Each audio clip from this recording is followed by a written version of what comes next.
Hey everybody! I'm here today to tell you what to do if you have car trouble on the highway. In this video, I will be going over 8 simple steps, 8 things that you can do if you encounter car trouble on the highway. Now, I will say this, I'm not talking about an emergency, a car emergency. I'm not referring to that. I'm just talking about car trouble. A car emergency would be, if you all of a sudden see flames coming from the hood of your car. That's an emergency.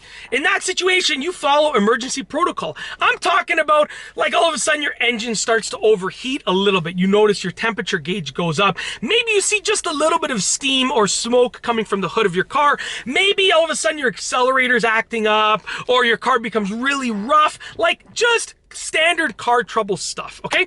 Step number 1 is signal. Check your rear view mirror, check your side mirror, and check your side blind spot, okay? So you want to do all of your safety checks. I would be pulling over to the right where I live, but in some highways, you might have to pull over to the left depending on the situation. But you want to do all of the safety checks for pulling over on that side. So if I was pulling over to the right, I would signal right, check my rear view mirror, check my right side mirror, check my right blind spot.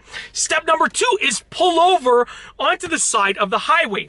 Now, when you do this, you want to pull over as far away from traffic as possible, and you have to be strategic, because what you don't want to do is pull over and you're an inch away from traffic, because that's unbelievably dangerous. You want to pull over as far away as you possibly can. If your car is experiencing trouble, but you can drive a little bit further to a little bit of a safer area, go for it. Worst case scenario, if your car is becoming undrivable and you have to pull over there, then do it. But just do it as safely as possible. Step number 3 is put your hazards on. Now, it's a key factor here. When you put your hazards on, it lets other drivers know that there's a problem with your car. A lot of people use hazards to just pull over to drop someone off, and that's not what they're supposed to be for. They're hazard lights. I am in a hazardous situation.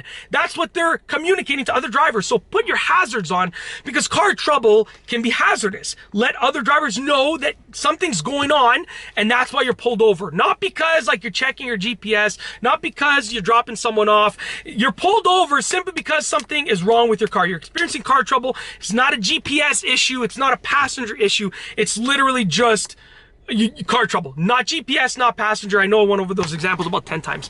Anyway, step number 4 is turn off the ignition of the car. If you're having car trouble, you don't want to leave your car running. It could get worse, right? So turn off the car. You want to turn off the car. Also, by turning off the car, you're preserving the gas. In case you're stuck there for a long time and it's cold and you need to heat yourself up, you can use that gas in the car. Don't use the gas to heat yourself up. I'm talking about using the gas to start the car, having enough gas to let it run and let that heat flow through. So you want to preserve the fuel that you have in the car and only let it run when it's needed. So turn off the ignition, okay? Step number 5 is pop the hood of the car and prop it open. And you want to do that because that is an unwritten rule or sign for other drivers that you're having car trouble, okay? With your hazards on and your hood popped, all the other drivers will know that you're having car trouble, okay? And it potentially might even get you some help. Sometimes I've heard, stories even from personal friends of mine where a mechanic is driving by and they see that and they pull over to help you out. Now be cautious. If someone approaches you, be extra cautious, because they're still a stranger and you always got to remember stranger danger, right? So be cautious always, but use your own judgment and just pop your hood at the minimum to alert other drivers that you're experiencing car trouble, okay? Number 6 is call for help.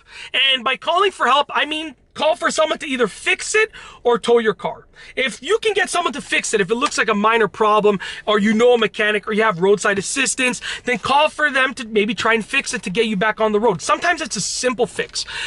Or at the minimum, call for someone to tow your car, because you're not going to leave your car, for a day, 2 days, 3 days, 8 days on the highway. I've heard stories of cars being parked on the highway for days. And it's I know it's expensive, but call for a tow and then work extra hours to make that money for the tow. It's as simple as that. You got to do what you got to do, right? Step number 7 is you could try and fix it yourself if you want, and that's an optional step. So if you want to try and fix it yourself, go for it. You might be able to. If you know your way around cars, try and fix it. Maybe you have a battery booster in the trunk like I carry in this vehicle over here. And if it's, a dead battery, maybe you can jump it. Whatever the case is, I don't know what the situation is. Maybe your alternator's broken and your battery is dying because it's not getting charged. You can boost it. Maybe it's enough to get you home. I don't know. But try and fix it yourself if you feel comfortable around cars and if you have a little bit of car knowledge. Maybe it's a flat tire. You can fix that yourself. It's pretty simple. As long as you watch a tutorial. Wink, wink. You might see a familiar face and hear a familiar voice if you look up how to change a flat tire in a car. But something you might be able to fix yourself. And last but not least, I know I've probably dragged this on longer than I needed to, but every step is truly important because you're on the highway and it's dangerous. That's why step number 8 is really important. And that is to be extremely careful when you're outside of your car. Even when you're inside your car on the highway when you're pulled over. When you're outside of the car, cars are flying by you. I know the speed limit's 100 kilometers an hour, at least here in Canada, or like 55, 60 kilometers an hour in the States, I believe. 55, 60 miles an hour in the States, I believe.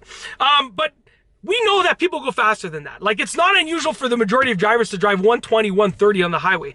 So cars are traveling fast, and you don't want to walk on, like, even close to the lane. Stay far, far away from the lane.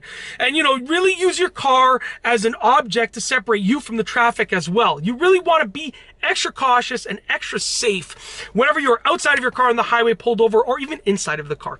And that's it. That is what to do if you have car trouble on the highway. If you like this video, please be sure to give it a thumbs up. Let me know what you think down below as a comment. And of course, be sure to subscribe for more great car and driving videos just like this one.